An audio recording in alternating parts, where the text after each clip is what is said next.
بے شک بے شک۔ کیوں؟ یہ اس کی زبان ہے کہ جو اعزاز اللہ نے اس نبی کو عطا کیا وہ کسی اور کو نصیب نہیں ہوا۔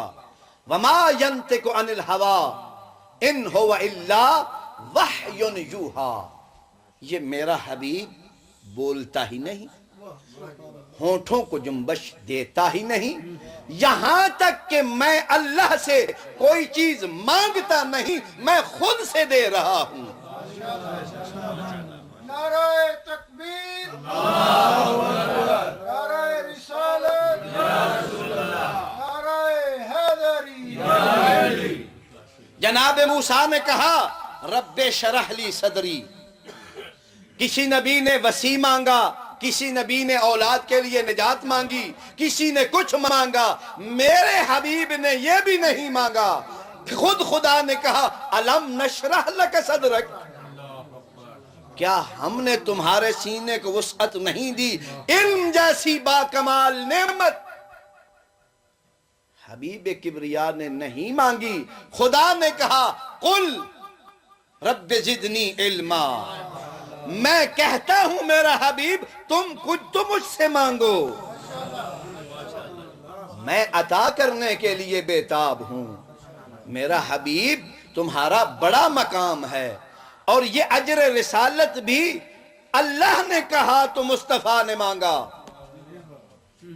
وگرنہ کسی سے مانگنے والے نہیں، یہ تو دینے والے ہیں، عطا کرنے والے ہیں۔ جو ان کے دروازے پر آتا ہے وہ ان کی شفقت پاتا ہے۔ یہ رحمت الہیہ کے مظہر ہیں، اور حضرت کی نبوت کا اعلان اور اقرار 1,01,24,000 انبیاء نے کیا۔ لہذا جب رسالت مبعوث ہوئے تو حضرت نے اعلان رسالت کیا ہے، اور اعلان رسالت کرنے کے بعد کب اعلان رسالت کیا؟ جب مکہ کے ہر فرد سے یہ بات منوا لی کہ یہ عقل میں بے مثال ہے، یہ درایت میں بے مثال ہے، یہ صداقت میں بے مثال ہے، یہ امانت میں بے مثال ہے، یہ شریعت اگر لائیں تو ان کی شریعت بھی بے مثال ہوگی۔ وہ ضد میں بے مثال تھے، جنہوں نے نہیں مانا وہ اور کسی نبی کے مقابلے میں اگر آتے تو یہ جو مکے سے مسلمان ہوئے اگر پہلے نبی ہوتے تو نہ کرتے۔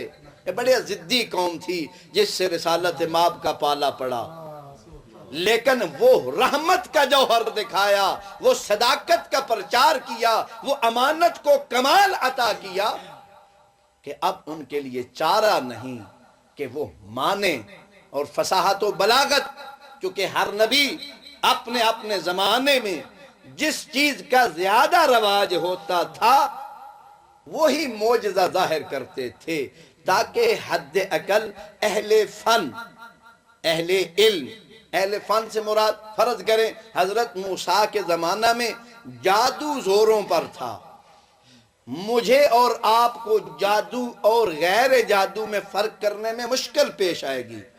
جادوگر بہت جلدی سمجھ جاتا ہے کہ اس کے پاس جادو ہے یا اس کے روح کا کمال ہے، عام آدمی کے لیے مشکل ہے۔ اسی لیے جادوگر جب کرتب دکھاتا ہے تو دیکھنے والے خوش ہوتے رہتے ہیں، مست ہوتے رہتے ہیں، اگر اسے کوئی روکتا ہے تو جادوگر ہی روکتا ہے۔ لہذا اہل فن ان کو کہتے ہیں، ایک اصطلاح ہے۔ حضرت جناب موسیٰ کلیم اللہ جب آئے تو جب انہوں نے عصا کو اژدہا میں تبدیل کیا، اس لیے سب سے پہلے جادوگر توحید پرست ہوئے۔ کیوں؟ وہ سمجھتے تھے کہ یہ جادو نہیں، یہ موسیٰ کا کمال ہے، یہ جادو نہیں، یہ قدرت الہیہ کا اظہار ہے۔ لہذا وہی جو فرعون سے جائزہ اور انعام کے لالچ میں آئے تھے اب اس صداقت سے آئے کہ جان دینے کے لیے بھی حاضر ہو گئے۔ اور اسی طرح جب رسالت مآب آئے تو فصاحت و بلاغت اپنے عروج پر تھی تو سورہ کوثر کو رسالت مآب نے لکھوا کر خانہ خدا میں لگوا دیا کہ کوئی ہے مائی کا لال جو آئے اور ایک شعر لکھ دے، انا اعطیناک الکوثر فصل لربک وانحر ان شانئک هو الابتر۔ یہ 3 مصرے بنتے ہیں، پورے اس زمانے کے شعراء اور فصحاء اور بلغاء جمع ہوئے، سب نے یہ لکھا کہ ما ھذا قول البشر، یہ کسی عام انسان کی کلام نہیں، یہ کلام اللہ ہے جو محمد مصطفیٰ کی زبان اقدس سے جاری ہوتی ہے۔ مشنودی محمد والے محمد بلند تر صلوات۔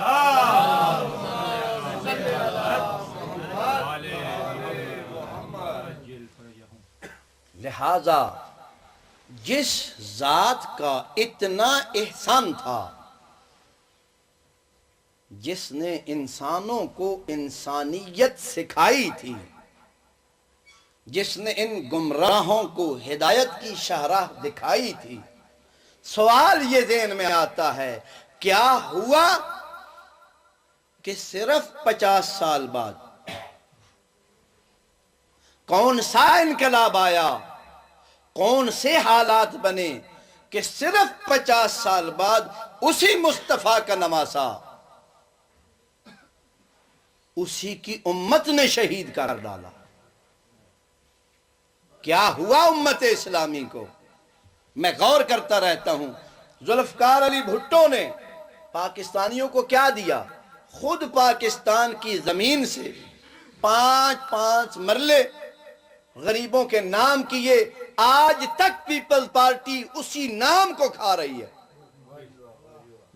اور محمد مصطفیٰ نے انسانیت کو کیا کمال عطا نہیں کیا؟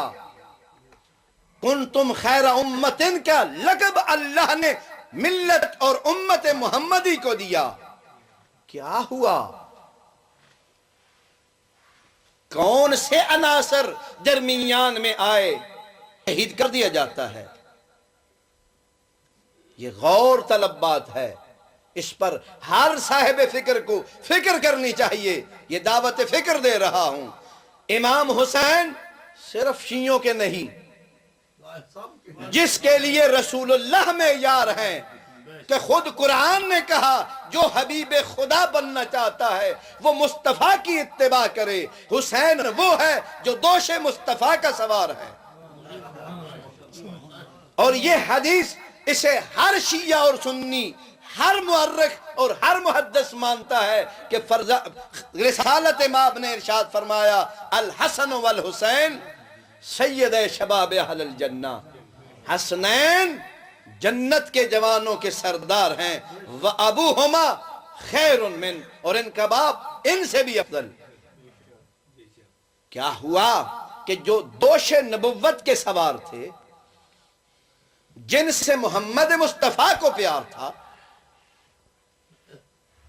جو وہ مقامات جنہیں رسالت مآب چومتے تھے، حضرت نے زبانن بھی اور عملاً بھی سب کو دکھایا کہ یہ جو بچے ہیں انہیں شاید بات کی سمجھ نہ آئے، اور یہی وجہ تھی کہ ابن زیاد کے دربار میں صحابی رسول کھڑا ہوا اور اس نے کہا ابن زیاد یہ لکڑی اٹھا لو، انہی دانتوں کو میں نے رسالت مآب کو چومتے دیکھا ہے۔ یہ کردار تھا جو رسالت مآب نے پیش کیا، اور سید الشہداء نے اپنے انقلاب کا آغاز زباناً نہیں کیا، تحریراً کیا ہے، اور یہ تحریر موجود ہے کہ انی لم اخرج اشرن ولا بطرن ولا مفسدن بل خرجت لطلب الاصلاح فی امت جدی واسیر بسیرت ابیہ و جدی۔ میں خود قیام کر رہا ہوں۔ بہت سے لوگوں کے ذہنوں میں یہ ہے کہ کوفہ والوں نے کہا تو امام حسین نے قیام کیا، قطعاً نہیں۔ امام حسین نے خود قیام کیا، خود جملے ہیں سید الشہداء کے کہ میں قیام کر رہا ہوں، کس لیے؟ اپنے نانا کی امت کی اصلاح کے لیے اور دین کے احیاء کے لیے۔ مدینے والوں کو بھی دعوت دی اور مدینے سے ہجرت کی، اور یہ سید الشہداء کی ہجرت تھی کہ اصحاب رسول جمع ہوئے اور انہوں نے یہ سوچا کیا ہوا؟ فرزند رسول، نواس رسول اپنے نانا کا